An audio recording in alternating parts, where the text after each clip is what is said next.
Hello, and welcome to English 101. My name is Dr. MHohner, and I'll be your instructor for the course. This is the first of the video lessons we'll have for this class, and they'll be one of the primary means of learning. Before we get started, I want to tell you a little bit about myself. I'm a native of the Pacific Northwest, born and raised in Spokane, Washington. I actually earned my bachelor's degree and my master's degree from Eastern Washington University. So I'm a local guy, been part of the university for a long time. And then in 2016, I earned my PhD from Arizona State University. The only 4 years of my life I have not spent in the Pacific Northwest was while I was getting my doctorate. And I probably would have spent my whole life in the Pacific Northwest if EWU offered a doctorate in English literature. So, like I said, native of the Pacific Northwest, just love this area and very familiar with the university. I've been here a long time, both as a student and then over 6 years now as an instructor. My wife is the joy of my life, and we have 5 young children. That's pretty much what there is to know about me. That's me in a nutshell. So let's get started with the lecture, and I'll tell you a little bit about our course. Every lecture will have an overview, so you know what's coming in the lecture. The first part of this lecture will be an introduction to our course. So that's just learning a little bit more of what English 101 is all about. The second part is our actual topic for this lesson, which is the concept of rhetoric. So you'll learn much more about rhetoric in part 2. And rhetoric is you could say, the most foundational aspect of the class. It is the concept we will build this class around. And so that's why we're discussing it in the first lecture. And then finally, we'll have an example of what I call rhetorical analysis. So after part 2, in learning what rhetoric is, you'll then in part 3 see rhetoric in action. And hopefully make it a little more relatable, a little clearer what it is through that example in part 3. As I said, this is an introduction to the course, this first part of the lecture. As an instructor, I fully believe in transparency. I want the learning objectives and what you need to do to be successful in the course to be absolutely as clear as possible. With me, there are no tricks or gimmicks or hidden things. What you see is what you get. And that's why I'm going to take about 10 minutes here and devote this first lecture to just learning about the course. So if you pay attention in this lecture, you will know what you need to do to succeed in the class. And that should be very clear.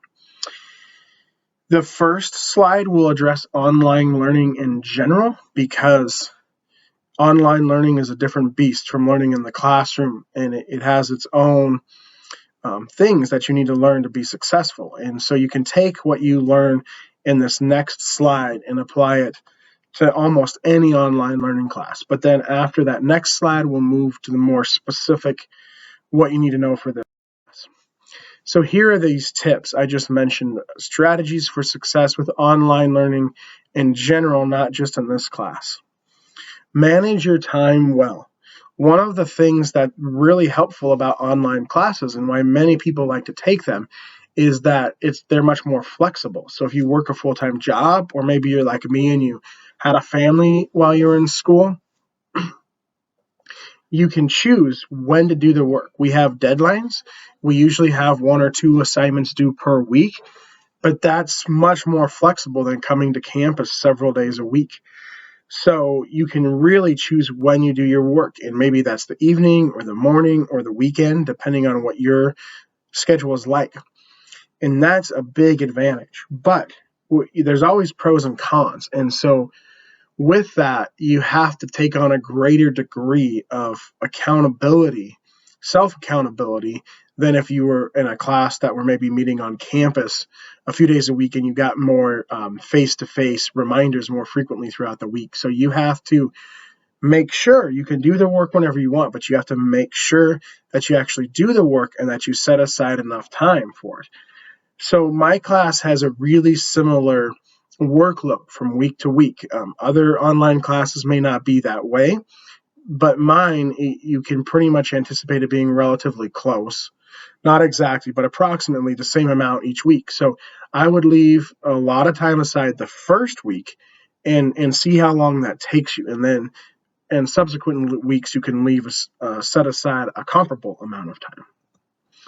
Next up is come up with a schedule where you reserve time to work on the class throughout the week. You probably don't want to do all of the work at once. And so if it takes you 3, 4, how many ever hours per week, probably more than that, you want to set that time aside. So if you work a full-time job, maybe you've got kids in school, which days work best for you. Maybe it's Tuesdays and Thursdays from 6 to 8 p.m. Who knows? But that's just a hypothetical but specific example. So once you figure out how much time each week will take you, block out those hours, set that aside, and make sure you do the work during that time. Maybe look early in the week at the lesson assignment page, which I'll talk about more on the next slide, so you see what exactly the objectives are for that week, and then go from there with setting aside the time. But make sure you have enough time set aside and that you follow through on that and you work it into your schedule. The advantage is you can work it into your schedule, but you've got to actually take that step. Finally, stay up on due dates and reading assignments and try to work ahead if possible. The working ahead thing is really optional, but it's an option you do have in an online class that's typically not available in a face-to-face class. But really stay up on due dates, become best friends with Canvas. You can look ahead and see when things are due. Like I said, it's usually just a couple of times we have 2 assignments per week. They're almost always due at the end of the week, so that if it's better to work on the weekdays or the weekends, you yourself can make that decision. And we do have a few parts of the quarter where there's bigger papers due the end of week 5 and week 10, like your major papers for the course, and you'll want to devote some time to those, some pre-writing, writing multiple drafts. We'll talk about all that in more detail on the subsequent slides, but I'm just giving an example of kind of the type of work we'll do and how you want to know when it is due and set aside the time to do it fully and properly. Same with reading assignments. We have a lot of reading because this is an English class, so some people read faster or slower than others. I myself am a slow reader. My wife can read circles around me. So if we were both taking this class, I would probably set aside more time than her for the weekly assignments because there is a significant amount of reading. So keep these things in mind. Figure out how much time you'll need each week, when things are due, set that time aside. And as long as you stay on your own schedule, you will do great. You will have success. But the key there is you have to set your own schedule and stick to it.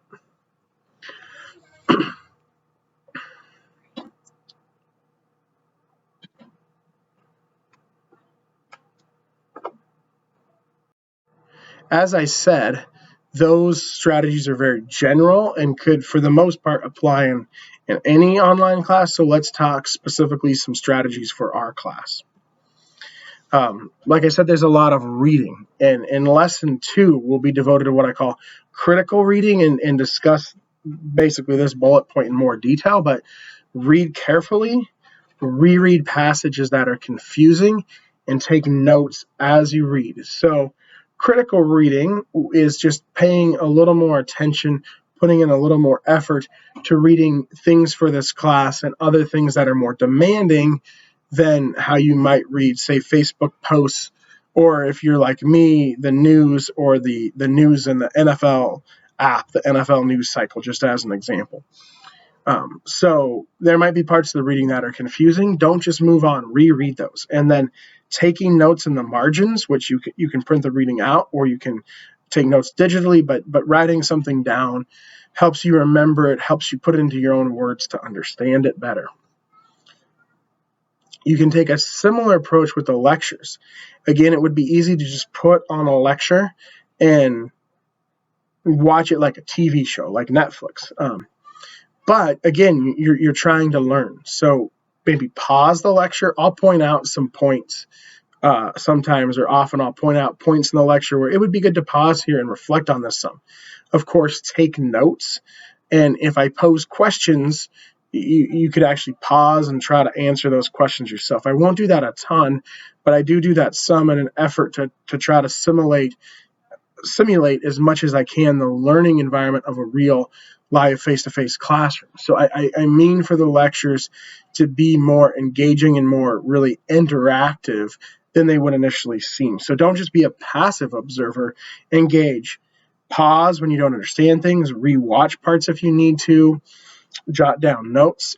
You'll really absorb the material better if you do that.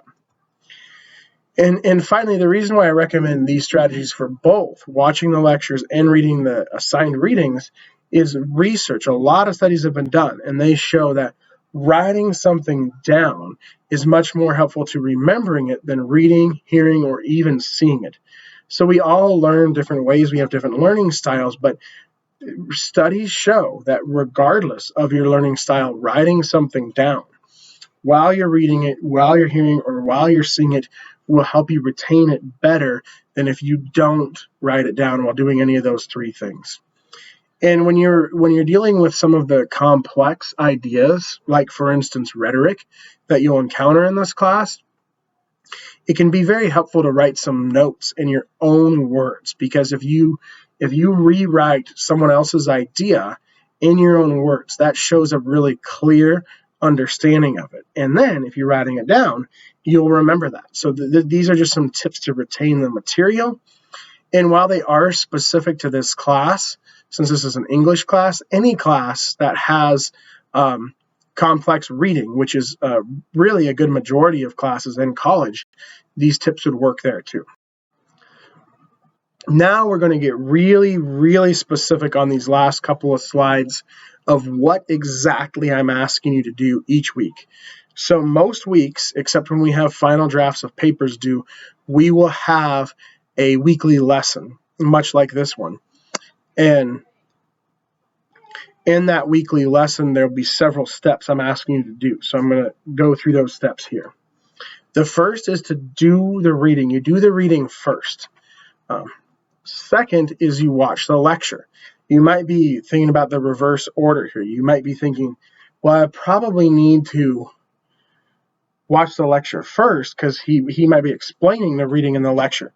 There's some truth to that, but I still uphold this order. Here's the reasoning is some of the readings will be very challenging. And so I want you to come to those readings completely fresh and meet that challenge on your own terms and try kind of, even if it's a hard reading, struggle through, grapple with that reading yourself before hearing what I think of it. So that your first impression of the reading is not influenced by what I'm giving you to help you interpret it. And even after the lecture, I still want you to really draw your own conclusions about what we read.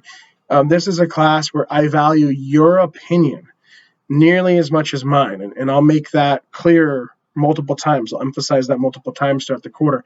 I really value what I think. This is not the kind of class where I want you to just reiterate to me what I say. What I say is a foundation upon which you build. It's to get you started. So I'll do some things to help explain the reading to get you going. But when you then go and write, I want you to build upon what I've said and add new things. And I really am looking forward to hearing your opinion. If you feel like you really do need the help of the lecture to understand the reading, I think that makes sense. What I recommend in those cases is to do the reading again after the lecture, because reading it twice is really a tip that could have gone on the last slide. Reading it twice will really help you absorb it and is good practice for any challenging text. And the readings aren't terribly long.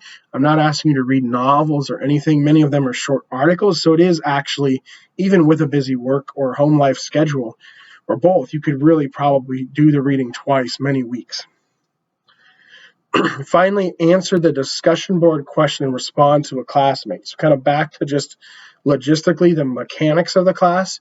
Do the reading, watch the lecture, and then I'll have some kind of discussion question that is meant to assess your learning, or that when I read your answer, it'll do two things. One, it'll show me that you've understood the material based on how you answer the question. And secondly, it will ideally, hopefully, simulate the discussion that could take place in a face-to-face class. So there'll be a question. You look at the page. Every page in Canvas under Module 1, Module 2, etc. will have a lesson page. If you click on that lesson page, you'll see a hyperlink or a PDF of the reading, because there's no textbook for the class. Below that will be a video lecture, and finally there'll be a discussion board question. So if you do those three things in that order, you've done what you need to do for that weekly lesson. And with a discussion question assesses, if you've learned that, but it also is meant to be thought-provoking. So your response will, one, show me what you've learned, and two, put forth some kind of interesting thought of your own. And then the second half of the discussion board assignment is asking you to respond to a classmate. So hopefully that'll get some discussion going. Once you've completed your post, you can see what others have written, scan through them, find someone who said something interesting, and start a conversation with them. You're only required to respond to one classmate one time, but that's the minimum. You're more than welcome to respond way more than that. And I will get on the discussion board. I'll engage some and respond some myself, and I would love to be able to go in there and see that you all are talking to each other and that we're having some kind of conversation, because the discussions are one of the best parts of a class like this, and they can be challenging to replicate online. I don't want this to just be a lecture and response, show me your learning. Again, I would like you to build on what I say with your own ideas and your own learning, and that can happen, of course, in the papers and the writing assignments, but hopefully in the discussions as well. So that might be hard to achieve in an online class, but we're certainly going to try, and this third bullet point here is my attempt at that. So that's what you do for each weekly lesson: the reading, the lecture, answer the question, respond to a class. Finally, this will be the last slide, and then we'll move on. What should these discussion board posts look like? I use the term substantive to describe the kind of post that meets the criteria and gets full credit. So initial responses should be at least 250 words. Answer the question fully. And so sometimes they will have multiple parts, or they'll be kind of complex questions, not always, but many times. So make sure you answer it fully, and then use close reading to defend your answer. Close reading, what I really mean there is evidence. So don't just answer the question then move on. You have to show me your reasoning. Show me that whatever we've read or discussed in the lecture, you've read that closely and responded to it. The word evidence might be a better word there. Close reading is kind of a synonym for evidence. Close reading is what we do with the evidence. And this first lesson is a little different because the only reading is the syllabus, and then I'll explain this later. You're actually meant to go find a thing that you'll analyze. So that'll be the close reading. But 250 words, so it's long enough, answers the question completely, and gives some kind of evidence or reasoning to support that answer. And then responses to classmates don't need to be as long, only 150 words, but they need to advance the discussion in some way. It can't just be, yeah, great job, I love what you wrote. It needs to, like I said, try to simulate or replicate a classroom discussion from a live class. So posing a question is a great way to do this, but there are other ways to do it. As long as you're expanding on what the other person says and kind of adding something to that pre-existing conversation that will further it, other people in the class might read your response and become engaged in this ongoing thread. That's what we're looking for. So if you want the points for responding to a classmate, you can't just say, yeah, great job, or some 150-word version of that. You have to advance the discussion in some way. But that's the only criterion besides the word count for those responses to classmates. Each one is worth 2 points or 2% of your final grade. There are a couple that are worth 4 points, just 2 of them total. So most of them are worth 2 points. And for part 1 and part 2, if it meets the requirements that I've listed above, that will be a substantive post. And so you'll get, if you're 250 answers a question and defends the answer with reasoning or evidence, you get the 1 point for part 1, 2 points in certain weeks. And then if it's 150 words and furthers the conversation, you get that second point or other 2 points for part 2 of the question. And in terms of feedback, my feedback will come on your major writing assignments and probably not too much on discussion board posts. I know feedback's very important. So if you meet the criteria and you get the full points, the 2 or the 4, you won't get a ton of feedback from me. But if you, for some reason, miss the mark and get a 0, unless you just simply didn't do the assignment. If you didn't do the assignment, then it's obvious why there's a 0. But if for some reason you get the 0 instead of the 1 or the 2, then I'll give some explanation as to why, so you know how to improve for the next one. And you can always reach out to me via email or my office hours with questions about any of that. And like I said, I will be jumping into the discussion board and engaging in the conversation, so that will be a form of feedback in of itself too. And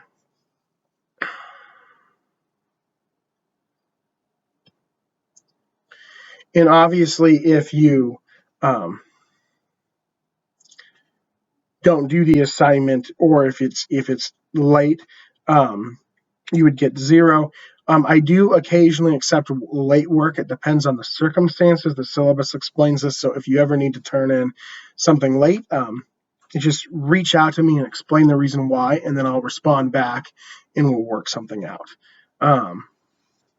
The 1 point thing there, I know that might be confusing. There's 2 weeks out of the quarter, I believe it's week 3 and week 8, I think, where the posts are worth 4 points instead of 2. And so for those ones, that's because those are a little more complex. And so for those ones, it would be possible to get half credit. And in that case, I would again give you feedback and explain why, so you know how to improve. But the majority of them will be, either the you get the credit or not. So that's how the discussion board posts work. This is really important. You want to probably jot down some notes here to retain this, so that you know how to do the discussion boards going forward. And that's it. These are the basics of the class. Anything else should be on the syllabus. And if you follow those modules in Canvas in order, you'll have everything you need to do.